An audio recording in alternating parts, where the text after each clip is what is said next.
ನಮಸ್ತೆ ಫ್ರೆಂಡ್ಸ್, ನಿಮಗೆಲ್ಲ tassels and ಟೇಲ್ಸ್ಗೆ ಸ್ವಾಗತ. ಸುರುವಿಗೆ 6 ಸ್ಟ್ರಾಂಡ್ ಸಿಲ್ಕ್ ಥ್ರೆಡ್ ತೆಗೆದುಕೊಂಡು ಅದಕ್ಕೊಂದು ನಾಟ್ ಹಾಕಿ, ನಾಟು ಮೇನ್ ಫ್ಯಾಬ್ರಿಕ್ನ ಬ್ಯಾಕ್ ಸೈಡ್ ಬರುವ ಹಾಗೆ ಇಟ್ಕೊಂಡು ಒಂದು ಸಿಂಗಲ್ ಕ್ರೋಶೆ ಹಾಕಿಕೊಳ್ಳೋಣ ಈ ರೀತಿಯಲ್ಲಿ. ನೆಕ್ಸ್ಟ್ ದಾರವನ್ನು ಮೇಲಕ್ಕೆ ತೆಗೆದುಕೊಂಡು ಒಂದು ಬೀಡ್ ಇನ್ಸರ್ಟ್ ಮಾಡೋಣ. ಬೀಡ್ ಇನ್ಸರ್ಟ್ ಮಾಡಿಕೊಂಡು ಎಲ್ಲಿಗೆ ಬರ್ತದೆ ನೋಡಿ ಅಲ್ಲಿಗೆ ಸಿಂಗಲ್ ಕ್ರೋಶೆ ಮಾಡಿಕೊಳ್ಳೋಣ ಈ ರೀತಿಯಲ್ಲಿ. ನೆಕ್ಸ್ಟ್ 3 ಚೈನ್ ಸ್ಟಿಚ್ ಹಾಕಿಕೊಳ್ಳೋಣ. 1 2 3 ಎಲ್ಲಿಗೆ ಬರ್ತದೆ ನೋಡಿ ಅಲ್ಲಿಗೆ ಈ 3 ಚೈನ್ ಸ್ಟಿಚ್ಚನ್ನು ಫಿಕ್ಸ್ ಮಾಡಿಕೊಳ್ಳೋಣ. ಇದು ಇಲ್ಲಿಗೆ ಬರ್ತದೆ, ಇಲ್ಲ ಗೊತ್ತಾ, ಫಿಕ್ಸ್ ಮಾಡೋಣ. ಇಲ್ಲಿಗೆ ಬರ್ತದಲ್ವಾ, ಇಲ್ಲ ಗೊತ್ತಾ, ಈ 3 ಚೈನ್ ಸ್ಟಿಚ್ಚನ್ನು ಫಿಕ್ಸ್ ಮಾಡಿಕೊಳ್ಳೋಣ. ಎಕ್ಸಾಕ್ಟ್ ಪಾಯಿಂಟಿಗೆ ಫಿಕ್ಸ್ ಮಾಡಿಕೊಳ್ಬೇಕು, ಇಲ್ಲದಿದ್ದರೆ ಬಟ್ಟೆ ಸ್ಟ್ರಿಂಕ್ ಆಗ್ತದೆ. ಈ ರೀತಿಯಲ್ಲಿ ಫಿಕ್ಸ್ ಮಾಡಿಕೊಂಡಿದ್ದೀನಿ ನೋಡಿ, ಕಾಣಿಸ್ತಿದೆಯಾ? ಇನ್ನು ನೆಕ್ಸ್ಟ್ 6 ಚೈನ್ ಸ್ಟಿಚ್ಚನ್ನು ಹಾಕಿಕೊಳ್ಳೋಣ. 1 2 3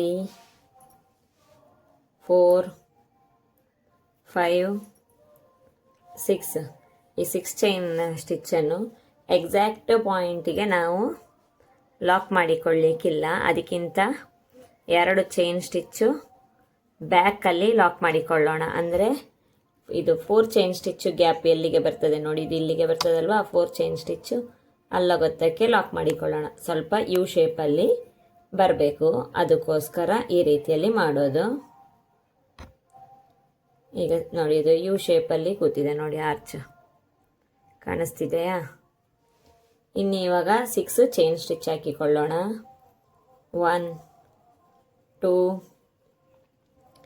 3 4 5 6 ಮೇನ್ ಫ್ಯಾಬ್ರಿಕನ್ನು ಬ್ಯಾಕ್ ಸೈಡ್ ಟರ್ನ್ ಮಾಡಿಕೊಂಡು ಈ 6 ಚೈನ್ ಹಾಕ್ಕೊಂಡಿದ್ವಲ್ಲ, ಇಲ್ಲಿ ಸ್ಟಾರ್ಟಿಂಗಲ್ಲಿ ಲಾಕ್ ಹಾಕ್ಕೊಂಡಿದ್ವಲ್ಲ, 6 ಚೈನ್ ಸ್ಟಾರ್ಟ್ ಮಾಡಬೇಕಾದ್ರೆ ನೋಡಿ, ಇಲ್ಲ ಗೊತ್ತಾ, ಲಾಕ್ ಹಾಕಿಕೊಳ್ಳೋಣ. 3 ಚೈನ್ ಸ್ಟಿಚ್ ಆದಮೇಲೆ ಒಂದು ಸಿಂಗಲ್ ಕ್ರೋಶ ಮಾಡ್ಕೊಂಡಿದ್ವಲ್ಲ, ಆ ಸಿಂಗಲ್ ಕ್ರೋಶದ ಒಳಗಡೆನೆ ಸಿಂಗಲ್ ಕ್ರೋಶ ಮಾಡಿಕೊಳ್ಳೋಣ, ಆಗದು ಫಿಕ್ಸ್ ಆಗ್ತದೆ. ನೆಕ್ಸ್ಟ್ 3 ಚೈನ್ ಸ್ಟಿಚ್ ಹಾಕಿಕೊಳ್ಳೋಣ. 1 2 3 ಇಲ್ಲಿ ಈಗ ನಾವು ಬೀಡ್ ಹಾಕ್ಕೊಂಡಿದ್ವಿ ನೋಡಿ, ಬೀಡ್ ಲಾಕ್ ಮಾಡ್ಕೊಂಡಿದ್ವಲ್ಲ, ಆ ಬೀಡ್ ಲಾಕಿನ ಒಳಗಡೆ ಈ 3 ಚೈನ್ ಸ್ಟಿಚ್ಚನ್ನು ಲಾಕ್ ಮಾಡಿಕೊಳ್ಳೋಣ ಈ ರೀತಿಯಲ್ಲಿ.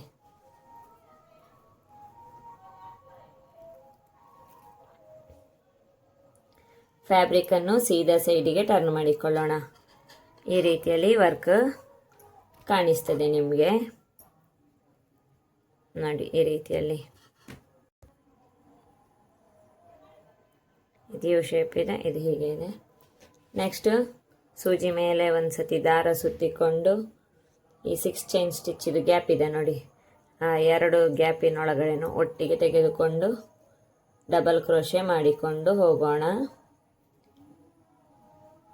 2ರಲ್ಲಿ ಒಂದು ಸತಿ, 2ರಲ್ಲಿ ಒಂದು ಸತಿ, ಈ ರೀತಿಯಾಗಿ ಕಾಣಿಸ್ತದೆ. 1 ಆಯಿತು, ಇದು 2, ಒಟ್ಟಿಗೆ 14 ಮಾಡ್ಕೋಬೇಕು.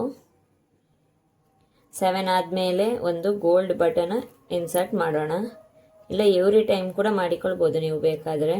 2 3 ನಾನು 7ಗೆ ಒಂದು ಸತಿ ಮಾಡ್ಕೋತಾ ಇದ್ದೀನಿ. 4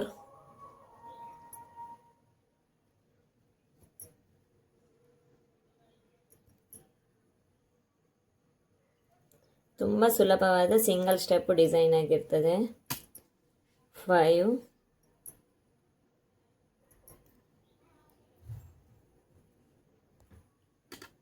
5 ಆಗಿದೆ ಇಲ್ಲಿ. ಇದು 6th ಒನ್.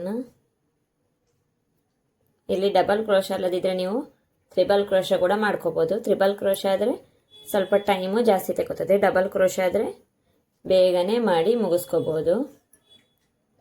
ಇದು ಸೆವೆಂತ್ ಒನ್ ಆದಮೇಲೆ ಒಂದು ಬೀಡ್ ತೆಗೆದುಕೊಳ್ಳೋಣ.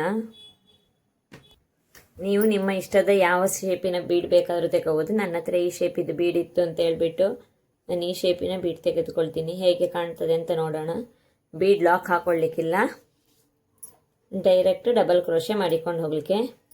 ಇನ್ನು ಕೂಡ 7 ಟೈಮ್ ಡಬಲ್ ಕ್ರೋಶೆ ಮಾಡಿಕೊಳ್ಬೇಕು. ಈ ಗ್ಯಾಪಿನಲ್ಲಿ 6 ಚೈನ್ ಗ್ಯಾಪಿನೊಳಗೆ 14 ಡಬಲ್ ಕ್ರೋಶೆ ಮಾಡಿಕೊಳ್ಬೇಕು. ಇಲ್ಲ 12 ಆದರೂ 12 ಕೂಡ ಮಾಡ್ಕೋಬೋದು. ತುಂಬ ಮೇಲಿಂದ ಮೇಲೆ ತುಂಬಿಸಬೇಡಿ, ನೋಡಿಕೊಂಡು ಡಬಲ್ ಕ್ರೋಶೆ ಹಾಕಿಕೊಂಡು ಹೋಗಿ. ಮೇಲಿಂದ ಮೇಲೆ ಮಾಡಿದರೆ ಅದು ವರ್ಕ್ ಬೆಂಡು ಬರ್ತದೆ. ಇದು 2,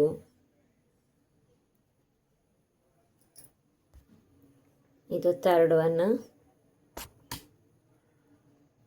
ಇದೇ ರೀತಿ 7 ಟೈಮ್ ಮಾಡ್ಕೋಬೇಕು. ಥರ್ಡ್, ಫೋರ್ತ್,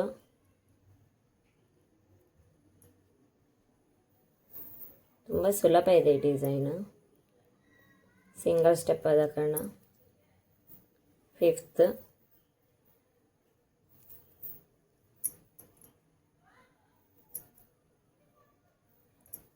ಸಿಕ್ಸ್ತ್,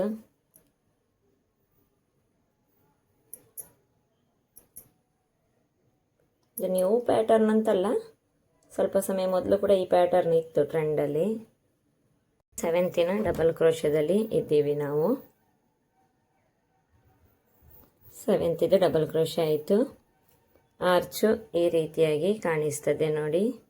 ಇದು ಎಲ್ಲಿಗೆ ಬರ್ತದೆ ನೋಡಿ, ಅಲ್ಲಿಗೆ ಒಂದು ಸಿಂಗಲ್ ಕ್ರೋಶೆ ಮಾಡಿಕೊಳ್ಳೋಣ ಎಕ್ಸಾಕ್ಟ್ ಪಾಯಿಂಟಿಗೆ. ನೆಕ್ಸ್ಟ್ ಒಂದು ಬೀಡ್ ಇನ್ಸರ್ಟ್ ಮಾಡೋಣ.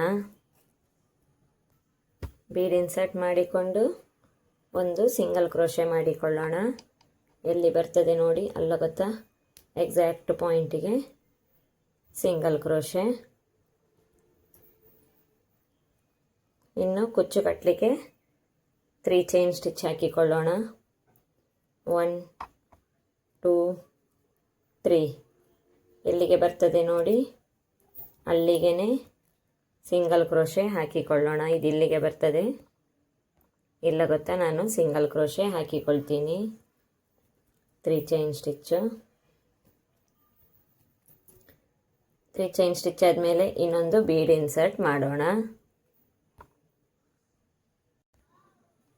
ಇನ್ನೊಂದು ಬೀಡ್ ಇನ್ಸರ್ಟ್ ಮಾಡ್ತಾ ಇದ್ದೀನಿ. ಇದು ನೆಕ್ಸ್ಟ್ ಆರ್ಚಿನ ಕಂಟಿನ್ಯೂಗೆ ಇನ್ನೊಂದು ಬೀಡ್ ಇನ್ಸರ್ಟ್ ಮಾಡಿದ್ದು. ನೆಕ್ಸ್ಟ್ 3 ಚೈನ್ ಸ್ಟಿಚ್ ಹಾಕಿಕೊಳ್ಳೋಣ. 1 2 3 ಎಲ್ಲಿಗೆ ಬರ್ತದೆ ನೋಡಿ, ಅಲ್ಲಿಗೆ ಸಿಂಗಲ್ ಕ್ರೋಶೆ ಮಾಡಿಕೊಳ್ಳೋಣ.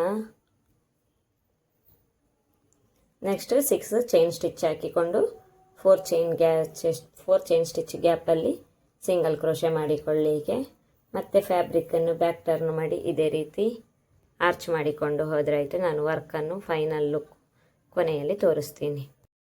ಈಗ ನಮ್ಮದಿಲ್ಲಿ 7 ಡಬಲ್ ಕ್ರೋಶೆ ಆಗಿದೆ. ಫ್ಯಾಬ್ರಿಕ್ನ ಎಂಡಲ್ಲಿ ಎಲ್ಲಿಗೆ ಬರ್ತದೆ ನೋಡಿ, ಅಲ್ಲ ಗೊತ್ತಾ, ಸಿಂಗಲ್ ಕ್ರೋಶೆ ಮಾಡಿಕೊಳ್ಳೋಣ. ಇದು ಇಲ್ಲಿಗೆ ಬರ್ತದೆ, ಇಲ್ಲ ಗೊತ್ತಾ, ಸಿಂಗಲ್ ಕ್ರೋಶೆ ಮಾಡಿಕೊಂಡಿದ್ದೀನಿ. ಇನ್ನು ನೆಕ್ಸ್ಟ್ 2 ಚೈನ್ ಸ್ಟಿಚ್ ಹಾಕಿ ಈ ಫ್ಯಾಬ್ರಿಕ್ಕನ್ನು ಟ್ರಿಮ್ ಮಾಡಿಕೊಳ್ಳೋಣ. ಕುಚ್ಚು ಕಟ್ಟಿಬಿಟ್ಟು ಈ ವರ್ಕ್ ಹೇಗೆ ಕಾಣ್ತದೆ ಅಂತ ನೋಡೋಣ. ಇವಾಗ ಈ ರೀತಿಯಲ್ಲಿ ಕಾಣಿಸ್ತಾ ಇದೆ. ಕುಚ್ಚು ಎಲ್ಲ ಕಟ್ಟಿ ಆದಮೇಲೆ ಈ ವರ್ಕ್ ಈ ರೀತಿಯಾಗಿ ಕಾಣಿಸ್ತದೆ. ಈ ಡಿಸೈನ್ ಬಿಗಿನರ್ಸಿಗೆ ಹೇಳಿ ಮಾಡಿಸಿದ ಡಿಸೈನ್ ಆಗಿರ್ತದೆ. ಅವರು ಈ ಡಿಸೈನನ್ನು ಸುಲಭವಾಗಿ ಮಾಡಿಕೊಳ್ಳಬಹುದು. ನಿಮ್ಗೆ ಈ ಡಿಸೈನ್ ಇಷ್ಟವಾದರೆ ಲೈಕ್ ಮಾಡಿ, ಕಮೆಂಟ್ ಮಾಡಿ, ಸಬ್ಸ್ಕ್ರೈಬ್ ಮಾಡಿ. Thank you.